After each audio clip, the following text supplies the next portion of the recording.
Hello, everyone, and welcome to today's presentation. I'm excited to share with you our framework for structured inquiry, which focuses on research paradigm, approach, and design.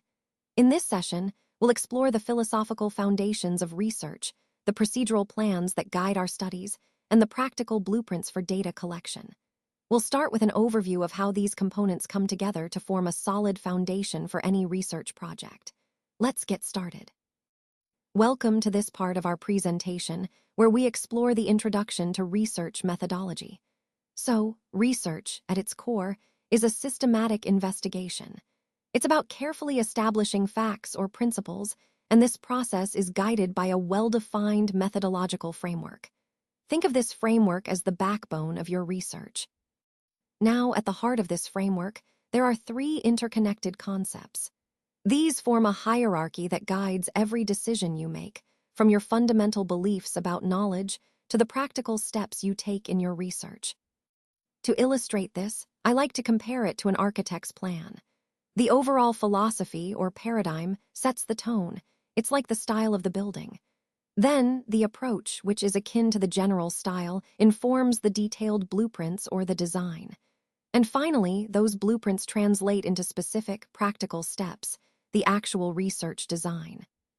So we have the research paradigm, which is our philosophical foundation. This influences our research approach, the procedural plan, and ultimately shapes our research design, the practical blueprint. All these layers together form what we call research methodology. It's essentially the structured way we plan and carry out our research to ensure it's systematic, coherent, and credible. Understanding how these concepts fit together helps us appreciate the importance of a solid framework, guiding us from abstract beliefs to concrete research actions. Let's take a closer look at the research paradigm. Essentially, a research paradigm is the fundamental philosophical worldview or belief system that underpins the entire research process.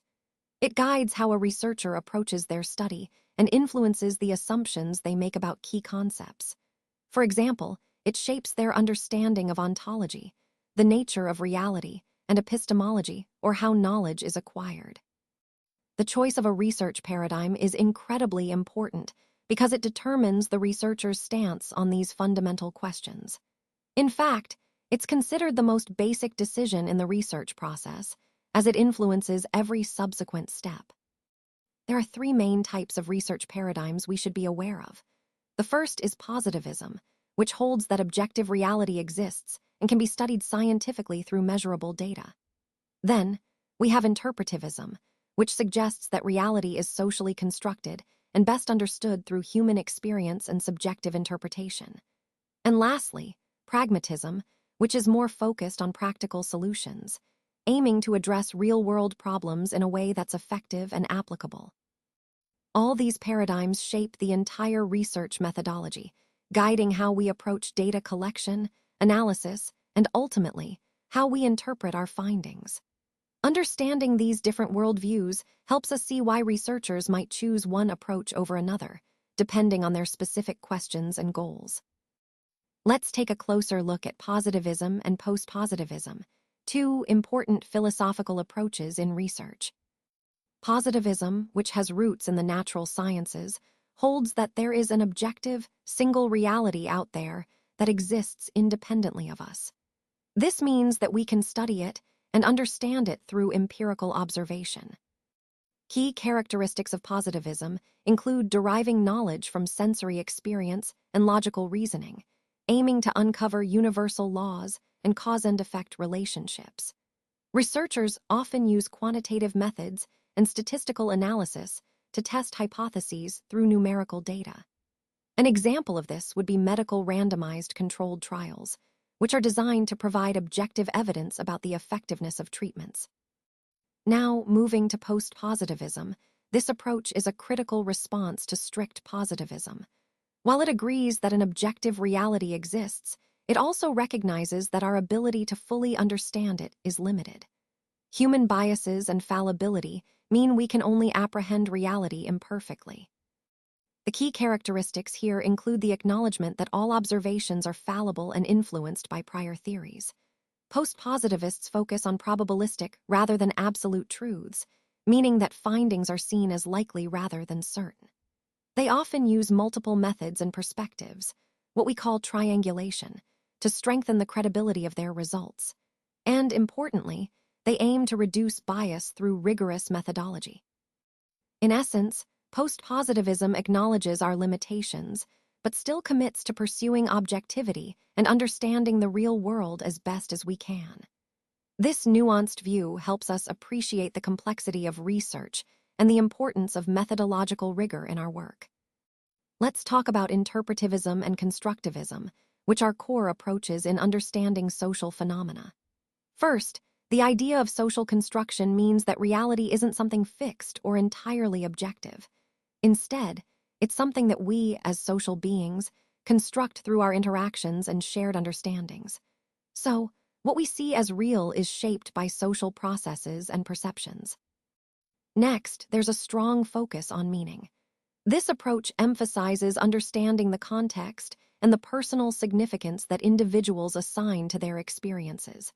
It's about getting inside their perspective and grasping what things truly mean to them, rather than just looking at surface facts. When we talk about value, interpretivist or constructivist research aims for deep understanding and rich interpretation of social realities. It's less about discovering universal laws and more about exploring the nuances and complexities of human social life. Moving on to preferred methods, interviews and focus groups are key. They allow us to explore individuals' thoughts and feelings in depth. Observations help us see how people behave in their natural settings, and document analysis offers insight into cultural and social practices through texts and records. As an example, think about an ethnographic study of workplace culture. The researcher immerses themselves in the organization, living and working within that environment. This helps them understand shared meanings, values, and practices from the perspective of the members themselves.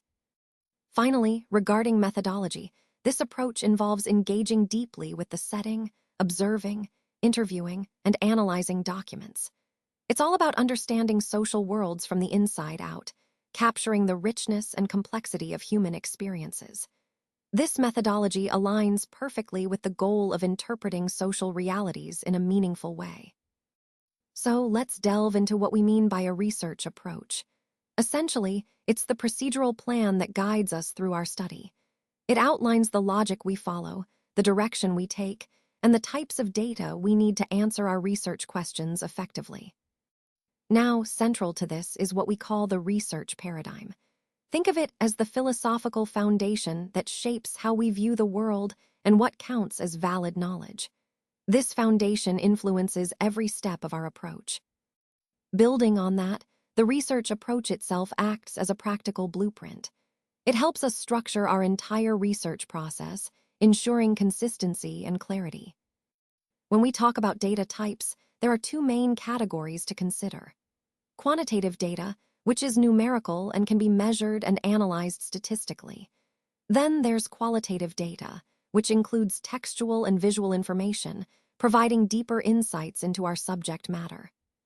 To reason through our data, we rely on logical reasoning. Deductive reasoning starts with a general theory or hypothesis and tests it through specific observations. Conversely, inductive reasoning begins with specific data points and works upward to broader generalizations. Finally, all these elements come together in our research methodology, the comprehensive plan that guides how we collect, analyze, and interpret our data. It's the backbone of our entire research strategy, ensuring that our approach is coherent and aligned with our overall goals. Now, let's take a closer look at the differences between quantitative and qualitative approaches. On the one hand, the quantitative approach is very data-driven. It focuses on hypothesis testing and measuring variables, which helps us confirm theories and establish facts that can be generalized across larger populations. This approach relies heavily on numerical data, such as statistics, ratings, or scores, and uses analysis methods like statistical analysis, mathematical models, graphs, and tables. The typical paradigms here are positivism and post-positivism, which emphasize objectivity and measurable reality. On the other hand, the qualitative approach is more about understanding the context and meaning behind the data. It explores ideas, experiences, and interpretations to develop rich, detailed insights.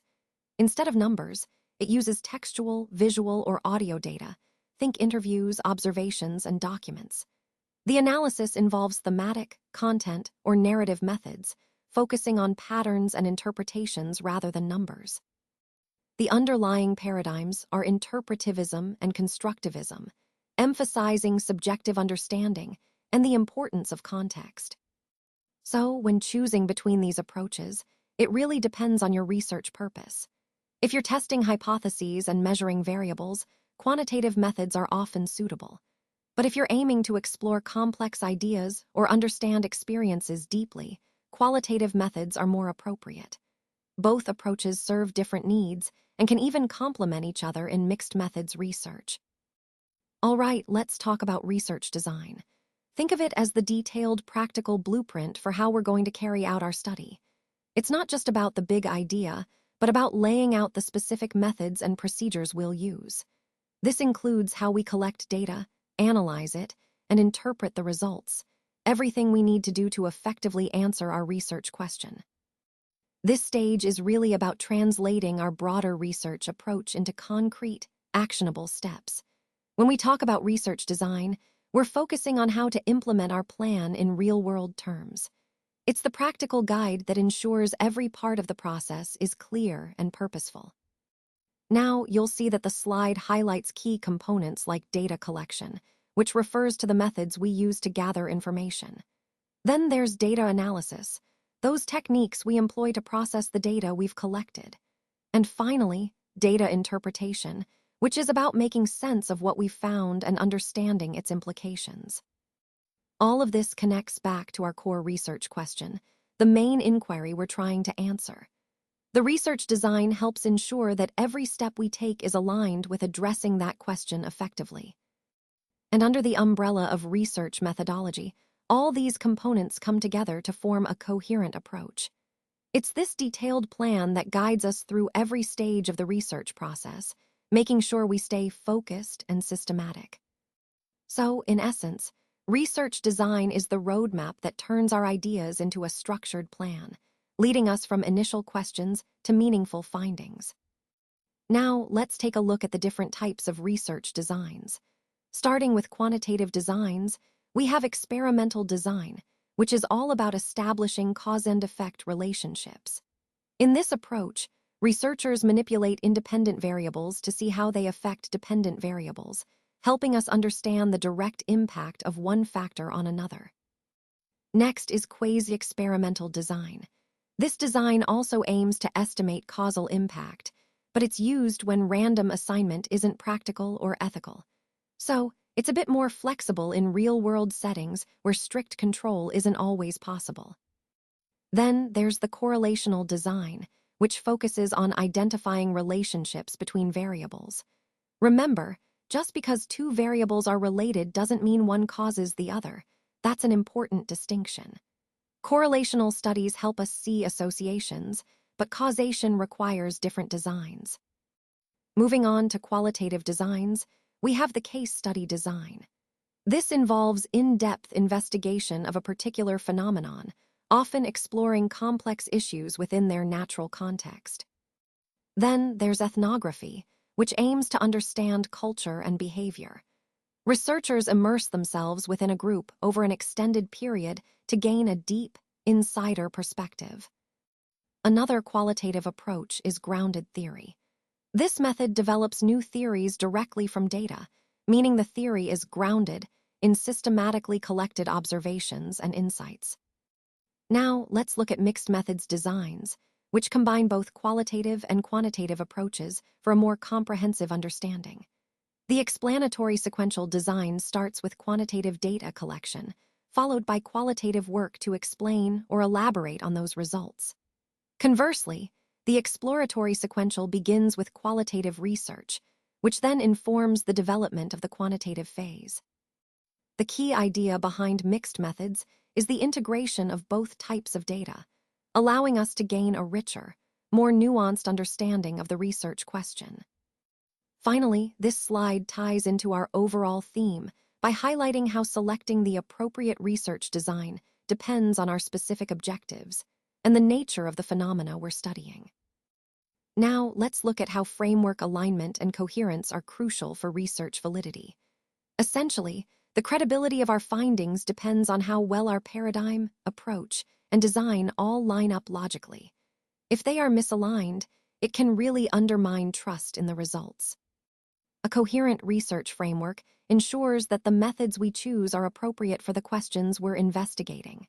For example, in positivism, which is often associated with a quantitative and deductive approach, we might use an experimental design to establish cause-and-effect relationships.